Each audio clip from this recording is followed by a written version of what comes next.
This Bedouin village in the hills outside Jerusalem has already been under attack by Israeli settlers. Abu Imad shows us a little of the vandalism they left behind. Here's the second hole. There I showed you the first, and now the second. Look how they've bored into it. And they cut this tube to make this water tank completely useless. Stuck in his winter base to protect his house and his family, Abu Imad is a Bedouin who's now scared to move, fearing his land will be eaten up by a Greater Jerusalem project dubbed E1.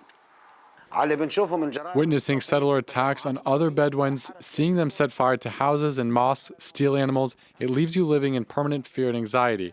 Fear for your group, family, house, animals. 2 weeks ago, the head of the Ma'ale Adumim said they would call the project not E1, but Trump 1.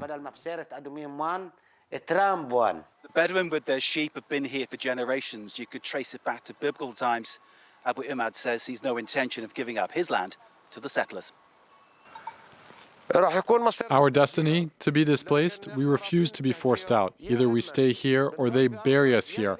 Then they can carry out their project. We don't have a choice. We have no place to go. E1 will only go ahead over our dead bodies. Since Trump's election and the lifting of US sanctions, the E1 project is online again. Its impact could cut the West Bank in two and end hopes of a Palestinian state. When they finish colonizing this area, it will separate the north and south of the West Bank. So we can never build a Palestinian state on the land occupied in 1967 if they carry out the E1 project. Settler expansion could come over the hill in spite of international outcry.